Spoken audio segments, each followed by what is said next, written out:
Well, that's how my day is going. Hi, YouTube! Today on the Naughty Librarian, I am opening up just like an assload of book mail. I think assload is the correct scientific term. So I have been getting so many packages in the mail, and it's taken all of my willpower not to like rip into every single one of them, but like I held off for you.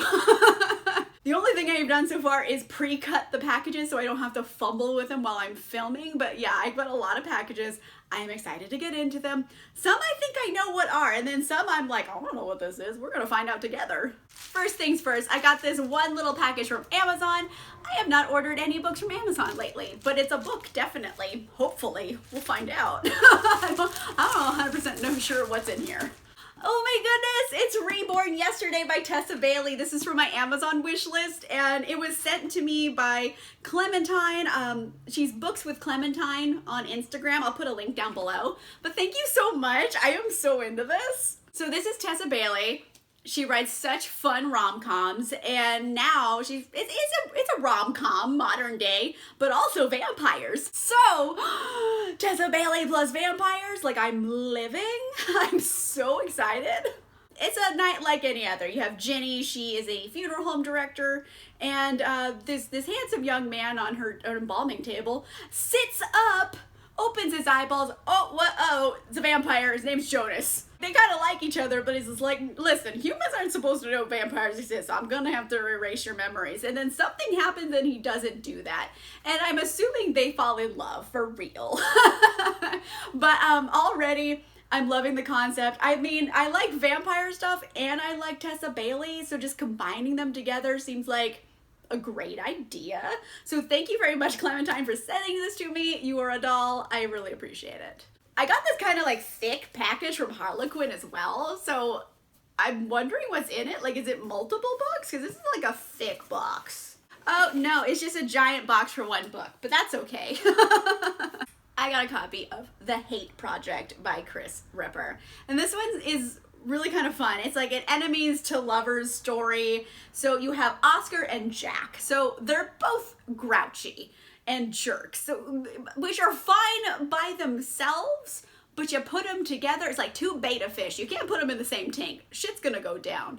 So that's kind of their relationship, even though they did hook up once, which I don't even know how that went. And then things happen, they get pulled into each other's atmosphere again. I believe Oscar ends up working for Jack, which I don't know how I feel about, but whatever. They're kind of just cleaning out Jack's grandma's house. I'm assuming it's a hoarding situation. And then they're like, hey, we're totally frenemies, but we also think each other are hot, so like we could also do it while we're cleaning this house out. So it's definitely enemies to lovers, maybe a friends with benefits situation that turns into more, and I'm kind of super into it. It sounds like a really cute idea, and thank you so much, Harlequin, for sending this to me. I also got this box, which is pretty in blue, and I don't know, it's like kind of fancy, and it's from Macmillan, and I don't remember requesting anything from Macmillan, but like it also has like a little sticker on the front that I'm into. Looking for a better once upon a time. Ooh, I think it's gonna be like a promo box, and I'm so excited. I'm so excited. It was a promo box. There's all these goodies. Let's go through the goodies. So first of all, let's just do the book because, hey, they wrapped it, y'all. And this is like tape. Some human being had to like wrap all these individually. So, oh my gosh, I feel fancy and special. So, yes, it has a little picture on it, and they were all hand wrapped. Oh, multiple paper colors. Look at that. What? There's pink and blue. It's like a Sleeping Beauty dress. I'm so into this. Oh shit, it is a Sleeping Beauty story. I'm sorry, I just had like an evil laugh about that, but I just felt very clever. I got a copy of a Spindle, Splintered by Alix Harrow, and this is it's a novella, and it's kind of a subversive take on fairy tales, and this time they're doing Sleeping Beauty. And I believe my friend Bethany from Deasley Bookish Bethany has read this and loved this, so that is boding well for me.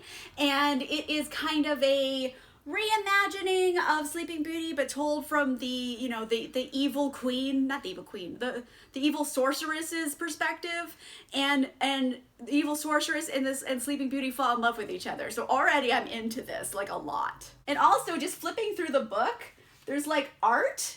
It's art, so it's like a real fairy tale kind of book, and I'm like loving it. It's like very aesthetically pleasing. And as for goodies, I got a little signed book plate. I got a really cool art print. Like, hopefully this is not like just a shiny mess on my camera, but oh, it's like a pretty little art print of the cover art. I love it. I got a really, really cool enamel pin for the series. Oh, it's so pretty. And then I got this little letter. It seems like an author letter, but it's signed Zinnia Gray, so maybe that's a character in the book who wrote me a letter. I'm not 100% sure. But yeah, this was so cute. Oh my word, I feel like I'm a special person now because I never get like promo boxes and I just got one. Thank you so much, Tor.com Publishing, for sending me this. Like, I'm obsessed and I've been wanting to read this because I know Bethany really, really liked it. So thank you so much. I'm excited. Look at all my goodies. I also got this package from Macmillan, and it's another thing I don't know what is. I don't think I requested anything from Macmillan recently. Oh shit! No, I did request this! Holy moly! You guys, oh my gosh, I asked Tor.com and like, hey, I really like Murderbot. Can I have the Murderbot book? And I didn't think they were going to give me the Murderbot book, but they did. So I feel like I'm a very special human right now because this is the ARC version of Fugitive Telemetry by Martha Wells. This is the latest book in the Murderbot series, and I am obsessed with that series. I am so excited I have this. I'm just going to read the blurb because, frankly, chef's kiss, it can't be better. When Murderbot discovers a dead body on Preservation Station, it knows it is going to have to assist station security to determine who the body was, how they were killed. That should be relatively straightforward at least, and why. Because apparently that matters to a lot of people. Who knew? Yes, the unthinkable is about to happen. Murderbot must voluntarily speak to humans. Again! Murderbot is a humanoid robot, security robot type thing who is sentient and basically hack their own governor module so they don't have to be controlled by humans. And the thing is, Murderbot, you know, something named Murderbot shouldn't just be around people. And the thing is, Murderbot could murder everybody. However, that's a lot of work, and Murderbot would just rather watch their shows, you know? Murderbot loves sci-fi shows. They just want to watch TV. So it's like every antisocial impulse you've ever had is like embodied in a murder robot. So I think you guys would like this. I love it. And oh my gosh, I didn't think I was special enough to get the arc of the next book of the series. So thank you so much, Tor.com. You were killing it, and I'm obsessed with you now. Like, oh my gosh. Another book box. Let's see what this one is all about as well. Oh, this is another one I requested from Tor. So this is She Who Became the Sun by Shelley Parker Chan. This one is described as Mulan meets Song of Achilles. Already, I'm so in. So just like the top bit of this is basically what the story's about. So this is Mulan meets the Song of Achilles in a bold, queer, and lyrical reimagining of the rise of the founding emperor of the Ming Dynasty. I am so obsessed. Like, I mean, I was a kid in the 90s. I loved Mulan, like, intensely. I was so into Mulan. And then I saw this book, it came on my radar, and I was like, okay, Mulan retelling? I want to know more. It's historical fantasy, it's queer, it's kind of a retelling of the Ming Dynasty, and you know what? I don't know enough about the Ming Dynasty, and I want to learn more. I'm so fascinated by that, and oh boy, queer Mulan, and it's gonna be so good. I'm so excited for this one. And even the cover, the cover's gorgeous. I'm obsessed. One more random book box, and this one is from St. Martin's Press. I have never worked with St. Martin's Press before, so I'm not sure what's in here, but I'm thankful they sent me something.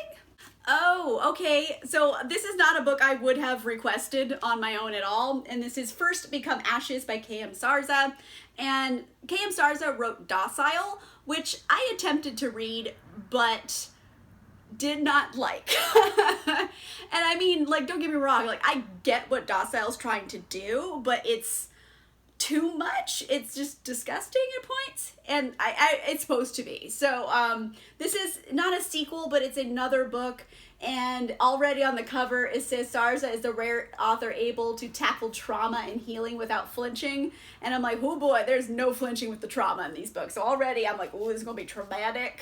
Okay, so just on the back of the book, one good thing is that they do put like a little thing with trigger warnings just in case you do need them, because these books can be very triggering. They are intense. And this one contains explicit sadomasochism and sexual content, as well as abuse and consent violations, including rape. So I'm like, ugh. That's what I was expecting, because that's exactly what's in Docile. So I'm like, I don't think I want to read this one. But for the sake of it, it is about, there was this cult, I guess. And the cult leader gets arrested. So the cult kind of falls. And then it's like these people that were in the cult for so long who've been told like to fear the outside world. What are they going to do with themselves now? Because now the cult is gone. So from like a concept of like dealing with trauma and that aspect, I think it's a really interesting concept to explore, especially, you know, with a cult dynamic, because I mean, we've all went down that rabbit hole on Netflix. We're just murdering cult shows. So nothing good really ever happens in one. We can all assume, especially from the trigger warnings, that there's going to be some fucked up stuff happening in this cult. And then, you know, the real world breaks in, and what do you do now? So it's definitely, I don't know. It's not a book I want to read just because I think it's going to be too much like Docile was. But do I think the concept is cool? Yeah. So I think if you like Docile or you're not bothered by these things and trigger warnings, maybe check it out. I feel like it's going to examine something in an interesting way. So there is that. Like, I did understand what Docile was trying to do. I just didn't think it did it very well. But there you go. Thank you. I didn't ask for this one, but thank you. It's from Tor.com Publishing. And not for me, but maybe for you. So who knows? It's kind of a cool concept. Last up, I have my Book of the Month box. Mind you, these are my books that I got in April, and I never unboxed it. Just kind of sat on my table, and then I was like, oh shit, I didn't open this, so here we go. I got a copy of People We Meet on Vacation by Emily Henry. This is another book by Emily Henry. I've read Beach Read as well, and Beach Read was fun. It's kind of like a rom-com, but less of a calm and a bit more angst in it, I guess. And then this one is kind of like a similar vibe. So this is following Poppy and Alix. They've been best friends for a long time. I think they just kind of randomly met in college, and they're complete opposites. Alix is very much, I wear khakis and read books, and then Poppy, wild child, loves doing crazy stuff. However, best friends. And then most of the time they live apart. I assume they live in different cities or states or something. And every summer they go on a trip together. Like, that's their big summer trip. 2 years ago, something went down at the trip, and it ruined their friendship, and they haven't talked since. I'm assuming it's sex. What else would it be, frankly? I don't think they had to hide a body. It doesn't seem like that kind of book. I'm assuming they did it, and it made their friendship super awkward. And then basically Poppy's just like, I'm not happy. I haven't been happy since the last time I went on vacation. So hey, Alix, let's go on vacation. Let's lay it all out in the line. So it's definitely going to be a friends possibly to lover situation. It's going to be awkward. There's probably going to be a beach setting, and I'm excited about that. So it's definitely a cool concept that I'm interested in. I'm excited to read this. Last book in this little haul here is Arsenic and Adobo by Mia P. Manansala. And oh, I was so into this because like I've just been craving Filipino food so hard, and I can't find any vegetarian Filipino food, and it's killing me. So this one's following Lila. She moves back home to help out her family. Her aunt's like kind of almost failing restaurant, and you know, it's a big Filipino family full of aunties and everything. And then one day this notoriously grouchy food critic comes in, happens to be Lila's ex-boyfriend, comes into the restaurant, eats some food, drops dead. So, that's a problem. So of course the cops come, they just assume Lila did it. She's like, she ate your food and died. We were assuming you poisoned him. And she's like, I didn't poison him. And the cops are just like not listening. And she's like, well, I gotta find out who poisoned this guy because apparently I'm a detective now. So it's very rom-com tropes, but also murder. So I'm very excited about this one. It's an author I have not read before. This might be a debut, I'm not 100% certain, but it sounds so cool. I love it. And also, I just really want Filipino food because I haven't really had good Filipino food in so long because I can't find any vegetarian stuff, and it makes me sad. Okay, so that was my heap of book mail. I've got some really good things, some things I requested, some things I didn't request, but overall, I'm excited about a lot of these. These have like such cool concepts, and yeah, there you go. And also, I got like a specialty box with like art and stuff, so like I feel very fancy right now. Let me know in the comments down below, of all the books in this video, which one, like, makes you most interested in picking up. Let me know in the comments down below. If you like this video, make sure you give it a like, and if you want to see more videos, make sure you subscribe. And I'll see you guys soon.